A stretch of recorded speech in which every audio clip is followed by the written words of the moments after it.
Hay algunas cosas muy sutiles, pero importantes, que la gente desconoce acerca de Alejandro III de Macedonia, mejor conocido a nivel mundial como Alejandro el Grande o Alejandro Magno.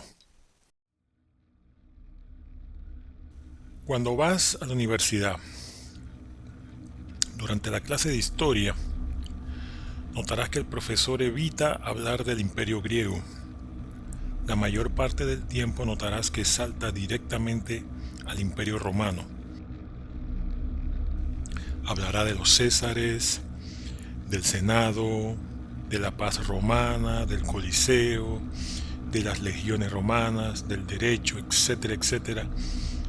No obstante, la mayor parte del tiempo, tanto en colegios como en universidades, en la clase de historia o de antigüedades, a menudo rehúsan hablar de la persona de Alejandro. La razón es muy sencilla. Mucha gente no sabe quién fue él realmente y quién es. Y hay otros, particularmente gente involucrada en las ciencias ocultas, en el misticismo, que han estudiado y conocen muy bien su vida, pero que sencillamente les está vedado el secreto bajo juramento. Eso es un caso típico de la francmasonería. Nosotros le vamos a decir la verdad acerca de este Alejandro III de Macedonia. Durante el gran imperio persa, hacia la primera mitad del siglo IV a.C., se levantó un rey en el país de Macedonia, el cual se propuso hacerse grande. Para tal fin, planificó someter a las tribus bárbaras del norte, de la región de los Balcanes, para luego hacer lo mismo con las ciudades-estado de la Hélade, Tebas, Atenas, Elatea, Tesalia, Esparta, etc., someterlas bajo su dominio y unificar así a toda Grecia bajo su poder, con el propósito de luego lanzarse a la conquista y derrota del gran imperio persa. Este hombre llamado Filipo viajó a un lugar muy conocido, muy visitado y que además era sagrado entre los griegos en aquel tiempo, llamado Samotracia, que era una isla en el Egeo, entre Grecia y Turquía, que aparte del monte Olimpo, era considerado el santuario de los grandes dioses del mundo conocido y uno de los principales santuarios panhelénicos. Samotracia era un centro de culto politeísta y de fuerte iniciación en los ritos mistéricos más profundos de la antigua religión politeísta griega. Los griegos recurrían a los cultos mistéricos fundamentalmente por dos razones. La primera, para encontrarle un sentido a sus vidas, que en el caso de Filipo, como rey, era el de convertirse en amo de toda la Hélade, de toda Grecia, y a partir de ahí entonces iniciar la conquista del imperio persa, y así poder vengar a Grecia por la destrucción de la Acrópolis de Atenas 150 años atrás. Y la otra razón era para simplemente tener protección en vida y tener seguridad en su viaje al inframundo al morir. Los antiguos misterios ocultos no son más que el conjunto de artes, de ciencias y enseñanzas ocultistas transmitidas secretamente de generación en generación y de tiempo en tiempo. Estas artes, ciencias y enseñanzas componen lo que son la universalidad del ocultismo y las ciencias ocultas, y fueron pasando de país en país y de imperio a imperio, en el Mediterráneo, en Europa, en Asia y en el lejano oriente con el transcurrir del tiempo. Todo este conjunto de sabiduría condensada en estas artes y ciencias ocultas, a la cual la Biblia claramente define como terrenal, como animal y diabólica, se remontan al mismísimo reino antiguo de Babel, en Sumeria o Mesopotamia. Pero este sería otro tema a tratar en otro video. Pues bien, es ahí en Samotracia donde Filipo, un rey muy joven, de aproximadamente unos 24 años de edad, conoce a una joven, una princesa, hija del rey llamada Políxena, que es el verdadero nombre de Olimpia. Era el hijo del rey de los molosos en la región del Épiro, que hoy día es la región de Grecia que hace frontera con Albania. En este escenario iluminado por las hogueras sacras y animado por la vibración de tambores y liras, en una noche en medio de la playa, Filipo quedó fascinado por esta joven sacerdotisa que tenía una belleza salvaje, que danzaba frenéticamente con su cuerpo envuelto en serpientes. Según el historiador Plutarco, las mujeres del Épiro eran activas participantes en los ritos orgiásticos de Orfeo y de Dionisio, y Olimpia los practicaba de manera más bárbara y más intensa que las demás mujeres. Las mujeres participantes en estas ceremonias se cubrían el cuerpo con hiedra y danzaban con grandes serpientes. Pues bien, Filipo, como buen rey y bígamo impedernido que era, se enamora de ella y la toma como su esposa. Eso es, según Plutarco, en Vidas Paralelas, en el capítulo destinado a describir la vida de Alejandro, el capítulo 2. Pero esta muchacha Políxena, que luego se cambió el nombre a Olimpia, en ese entonces de unos 14 años aproximadamente, que era princesa de Épiro, hija del rey, tenía un lado oscuro. Ella se había iniciado desde muy temprana edad en los cultos mistéricos de la vida y de la muerte, y en el culto mistérico del dios Dionisio, que es el equivalente al dios Baco de Roma, y que eran misterios muy oscuros que gobernaban los meses de invierno. Ella eventualmente se hizo su sacerdotisa. Plutarco dice que las sacerdotisas de Dionisio, el dios del vino, eran llamadas bacantes o basárides, y en las ceremonias en su honor vestían pieles de zorro y bailaban con frenesí en las colinas toda la noche, borrachas de vino sin diluir, sedientas de sangre y arrebatadas de lujuria. Así la describe Plutarco. Las bacantes o basárides, como se les llamaba, eran las encargadas de realizar los ritos de fertilidad del culto a Dionisio o Baco.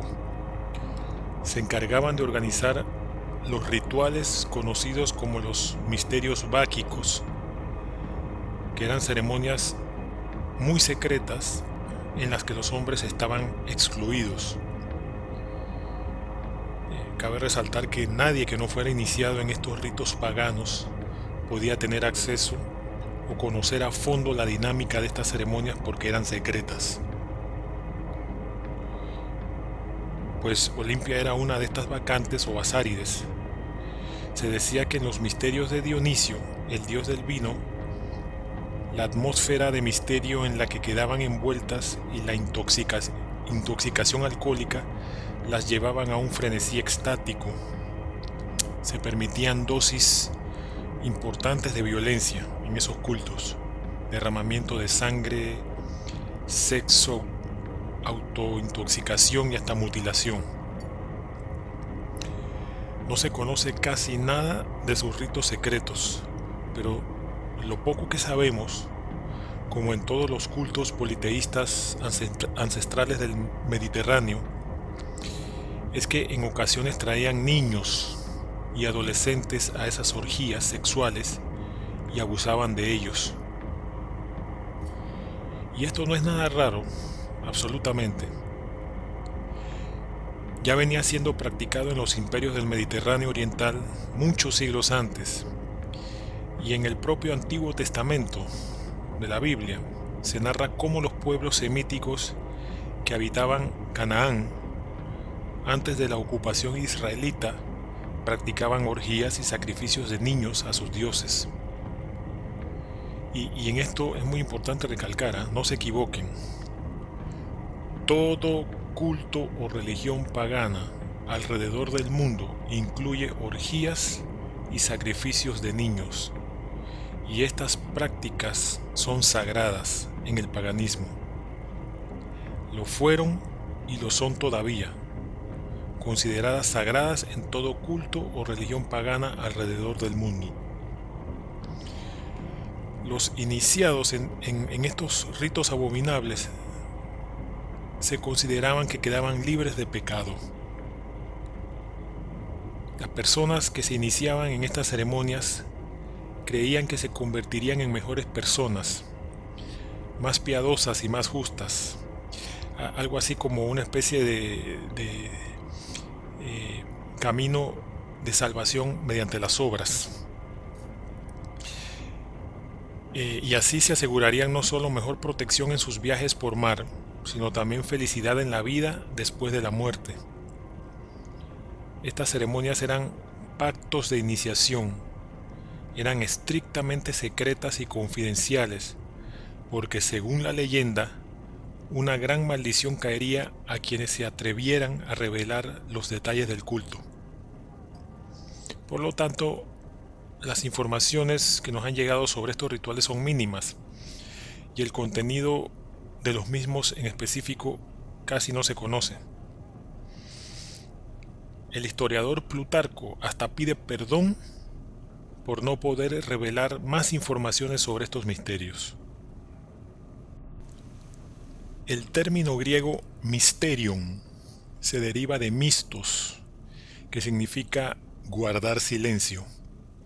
Mistos, a su vez, se deriva del griego miein, que significa cerrar ojos y boca. Al igual que los templarios del medioevo y los francmasones y otras sociedades secretas de hoy, los iniciados hacían un juramento de sangre que implicaba hasta pagar con su vida si eran revelados.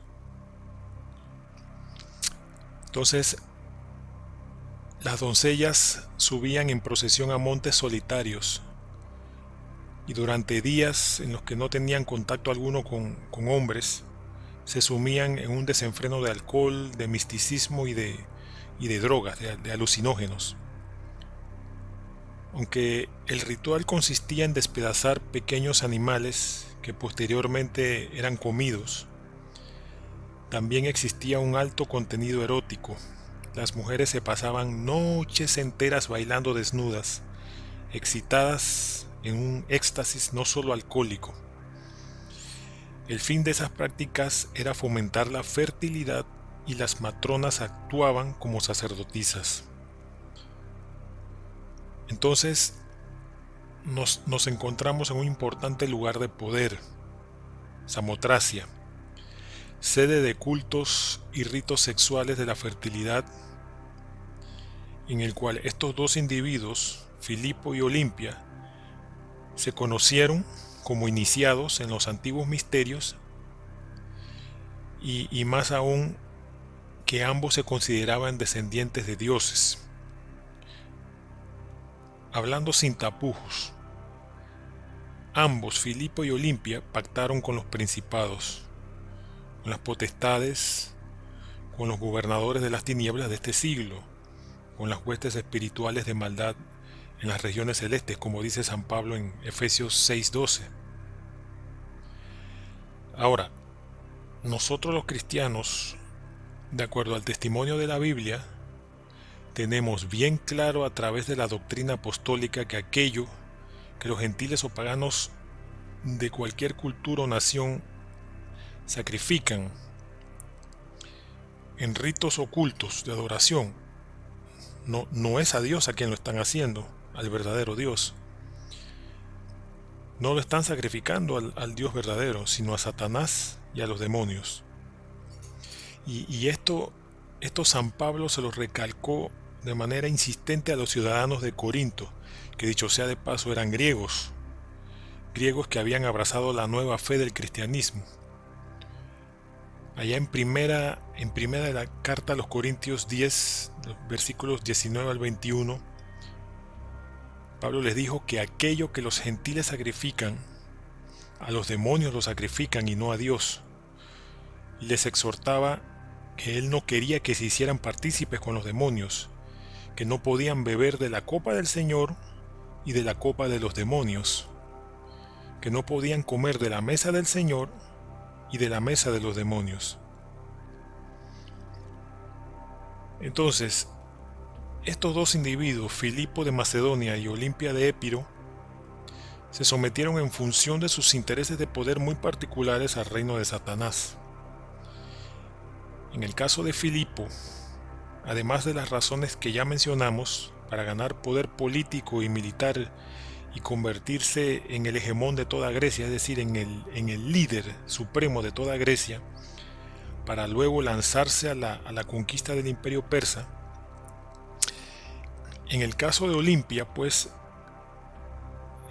vemos que es por devoción a sus dioses paganos, como buena adoradora de Zeus y de Dionisio, a quienes bien servía. También lo usaba para intimidar y remover a quienes amenazaban sus intereses personales de poder, con ocasión de convertirse en reina de Macedonia, de haberse convertido en reina de Macedonia al haberse casado con Filipo. La venida del anticristo no está primariamente anunciada en el libro de Daniel, como todos lo hemos entendido. La visión de Daniel describe en detalle lo concerniente al advenimiento de un imperio y de un rey que se levantaría al final de los tiempos para oponerse al reino del Mesías. Sin embargo, es en el mismo libro de los comienzos, el libro del Génesis, en el capítulo 3, cuando se suscitó la caída de nuestros primeros padres, los padres del género humano, Adán y Eva, en donde Dios predijo, juntamente con el advenimiento de la simiente de la mujer, el Salvador Jesucristo, también el advenimiento de la simiente de la serpiente, de Satanás, o sea, el anticristo o antimesías. En Génesis 3:15, Dios maldijo a la serpiente y le dijo: pondré enemistad entre ti y la mujer, y entre tu simiente y la simiente suya. Esta te herirá en la cabeza, y tú le herirás en el calcañar, es decir, en el tobillo. Génesis 3:15. ¿De qué rayos habla la Biblia cuando se refiere a la simiente o semilla de la serpiente? Bueno, en realidad no se trata de qué, sino de quién. Este versículo no está hablando de un objeto, sino más bien de una persona específica. Las mujeres no tienen simiente. Por lo tanto, los teólogos llaman a este versículo el protoevangelio, o sea, el primer evangelio.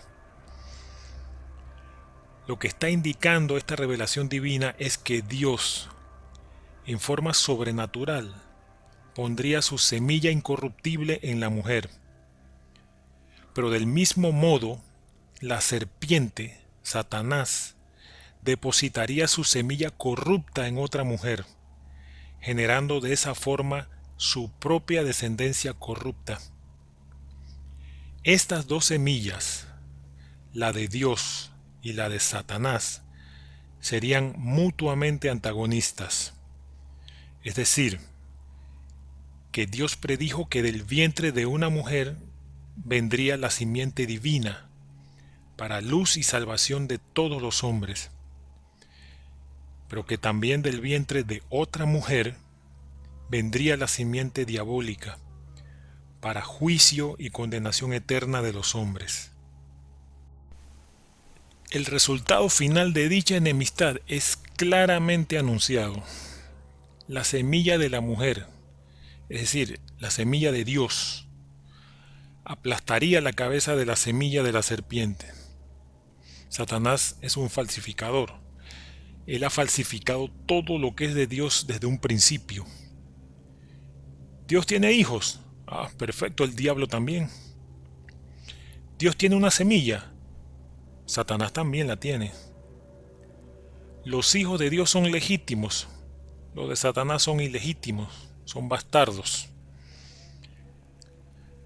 Alejandro fue concebido mediante un rito oculto, de sexo sagrado.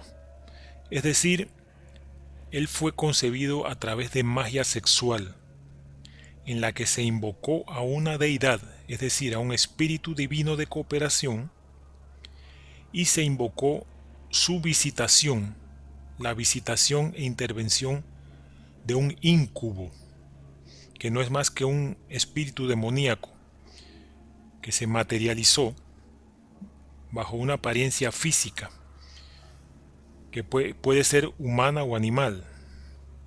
En el caso de Alejandro, se pudo haber materializado a través de una serpiente y sostuvo relaciones sexuales con Olimpia.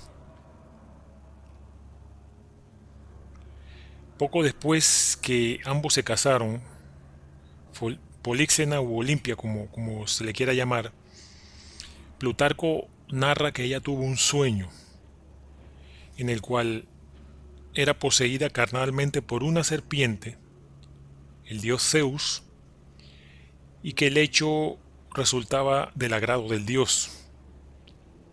Este sueño le fue consultado al oráculo de Dodona y la respuesta fue la siguiente: el hijo que nacerá de ti descenderá de la estirpe de Zeus, y en tu seno se habrá mezclado la sangre de un dios con la sangre humana, es decir, la sangre de ella. Existe también una versión sobre el nacimiento y procreación de Alejandro como hijo del exiliado faraón egipcio Nectanebo II. Pero la historia de Nectanebo, que se cuenta en Vida y hazañas de Alejandro, de un autor que se hace llamar el pseudo Calístenes, que dicho sea de paso no es un texto histórico, sino más bien un relato de aventuras fantásticas compuesto en el siglo III de nuestra era por este autor que se hace llamar de ese nombre. Procede claramente de una vieja leyenda popular egipcia cuyo fin perseguía era legitimar el derecho del macedonio al trono egipcio, no como un conquistador extranjero, sino más bien como un pretendiente legítimo al trono al ser hijo del último faraón. Además, otra objeción que se le puede hacer a esta explicación sobre el nacimiento de Alejandro es que las crónicas históricas oficiales establecen el reinado de Nectanebo II desde el 359 al 341 a.C., fecha esta última, 341, que marca la huida de Nectanebo de Egipto ante la incursión militar medo-persa en Egipto, y ya para esa fecha, año 341 a.C., Alejandro era un joven de 15 años de edad, que estaba siendo adoctrinado e instruido por Aristóteles. Así que esa teoría no tiene visos de credibilidad por ninguna parte. Tal fue la fuerza de estos antiguos cultos mistéricos de la Hélade, que finalmente lo místico se volvió realidad. Y estos cultos finalmente dieron lugar a una alquimia de sangre escogida en los padres de Alejandro. Se dice que su padre, el rey Filipo II de Macedonia, provenía de una estirpe solar, entre cuyos ancestros mitológicos se contaba Hércules, Por su parte, su madre eh, reclamaba ser de la estirpe lunar y que era descendiente de Aquiles. Es por todo ello que eh, recientemente, en estos últimos tiempos que estamos viviendo, con todo este avivamiento del misticismo y de los antiguos cultos de Grecia, se han creado algunas asociaciones mistéricas que lo proclaman a él, a Alejandro, como el auténtico Dios, el Dios verdadero, el verdadero Mesías de la humanidad, que ya le enseñó a la humanidad el camino a seguir hace 2350 años aproximadamente. Ese camino que en pleno siglo XXI se está empezando a desarrollar a través de conceptos como la globalización, la libertad sexual, la tolerancia, la ideología de género, la mezcla de culturas, las migraciones desproporcionadas, el multiculturalismo, el feminismo, el resurgir de las artes y ciencias humanísticas en busca de lo desconocido, etcétera, etcétera. Todo este cambio global cultural y del pensamiento presagian lo que la Biblia llama el misterio de la iniquidad. La madre de Alejandro, Olimpia, le inculcó que él no era hijo de Filipo, sino que él era la semilla de la serpiente del poder, la encarnación de la fuerza cósmica, que había sido concebido por el mismo Zeus, el dios de los dioses, quien a menudo se le representa y se le representó siempre en la religión griega en forma de serpiente, y que Zeus y no Filipo era su verdadero padre, que había venido una noche mientras ella yacía en su lecho y que había tenido intimidad sexual con ella. Según Plutarco, en la parte de la biografía de Alejandro en Vidas Paralelas, Olimpia mantuvo siempre a su alrededor en el Palacio Real de Macedonia las serpientes domesticadas del culto tracio primitivo. Es posible que ella, como era común entre los pueblos del Mediterráneo, y particularmente entre los pueblos griegos, se autoinducía drogas, lo que obviamente la hacía vulnerable al mundo espiritual. Filipo llegó a rechazar este lado oscuro y místico de su mujer, y el hecho de mantener serpientes en el palacio real lo indignó, por lo cual empezó a rechazarla en la intimidad. Como ya no se fiaba más de ella, se dispuso entonces a espiarla, o sea, a echarle un ojo, como decimos en el argot popular, por la rendija de la puerta de su alcoba real. Según cuenta Plutarco, un día vio Filipo una enorme serpiente tendida al lado de Olimpia, en la cama. Filipo ya lidiaba con el hecho de que ella mantenía serpientes en el palacio real, pero nunca pensó verla con una pitón en su lecho, en su tálamo nupcial. Entonces, se dice que Filipo envió a preguntar al oráculo sobre el significado de esa visión, de su visión de la serpiente en la cama con Olimpia. Los sacerdotes de Apolo en Delfos le indicaron que debía ofrecer cuanto antes un sacrificio a Zeus y adorarle por encima de otros dioses, y que además perdería un ojo como castigo por haber presenciado juntos a la serpiente y a su mujer. Sin entrar en el terreno de lo especulativo, este hecho aparentemente se dio o se cumplió cuando Filipo perdió el ojo derecho en el asedio de la ciudad de Metone en el 354 a.C., 2 años después de pronunciado este augurio por parte del oráculo, y cuando ya Alejandro contaba con 2 años de edad. El historiador griego Plutarco describe en su libro Vidas Paralelas que la noche anterior a la consumación del matrimonio entre Filipo y Olimpia, ella soñó que veía cómo un rayo atravesaba su cuerpo, de donde salió una columna de fuego. Mientras tanto, Filipo también posteriormente tuvo un sueño en el que se veía poniendo su sello real, es decir, un león, en el vientre de su esposa. La interpretación que le dio Aristandro fue que Olimpia estaba embarazada de un hijo cuya naturaleza era como la de un león. Al respecto, llama mucho la atención cómo Plutarco hace el paralelismo de Alejandro como un león con el título que Jesús recibe en la Biblia como el león de la tribu de Judá. Tenemos pues entonces que el hijo que iba a nacer no sería de Filipo, sino del dios Zeus Amón, el dios serpiente. Alejandro es la semilla de la serpiente.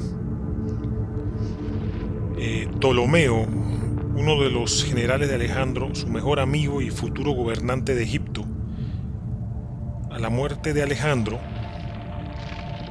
en una ocasión relató que durante su marcha casi fatal a través del desierto de Libia para visitar el oráculo de Amón en el oasis de Siwa, Alejandro había sido orientado por dos serpientes que hablaban. Confróntese esto con lo que dice Génesis capítulo 3 versos 1 y 4, cuando la serpiente le habló a Eva. En Daniel 2 versos 37 al 40, el reinado de Alejandro es descrito o representado como de bronce. El bronce es una mezcla de cobre y de zinc. Por ejemplo, Babilonia fue representado como oro, Persia como plata y Grecia como bronce. Eso está en Daniel capítulo 2 versículos 32 y 39. La palabra bronce en hebreo es nakoshet. Esta palabra se deriva a su vez de la palabra hebrea que significa serpiente, nahash, y que se utiliza en Génesis 3:1, cuando dice: ahora bien, la serpiente, Nahash, era astuta más que todos los animales del campo que Jehová Dios había creado. El reino de Alejandro es, por lo tanto, el reino de la serpiente. Esto tiene mucho sentido, ya que él fue engendrado por la serpiente. Él es la semilla de la serpiente, tal como fue profetizado en Génesis 3:15. Durante su reino, su futuro reino, el dragón, la serpiente, Satanás, será adorado. Búsquelo en Apocalipsis 13:4. Alejandro es la semilla de Satanás. Él es el anticristo. Jesús es el Cristo. Jesús es el verdadero Dios. Hay muchos llamados cristianos que niegan la deidad de nuestro Señor. Bueno, siempre y cuando ellos crean en Jesús, ¿qué hay de malo en eso?, dirá alguien. Que si Jesús no es Dios, entonces nadie se salvaría, nadie se salva.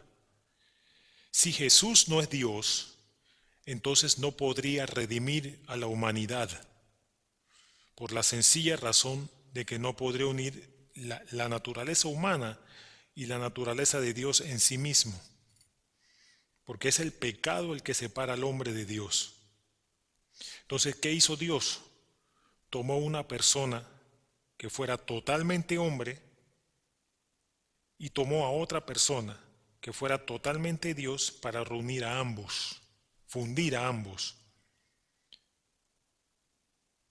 Dios estaba en Cristo reconciliando consigo al mundo, consigo mismo, no tomándoles en cuenta a los hombres sus pecados. Entonces Jesús es 100% hombre y 100% Dios. Las Escrituras enseñan eso de principio a fin.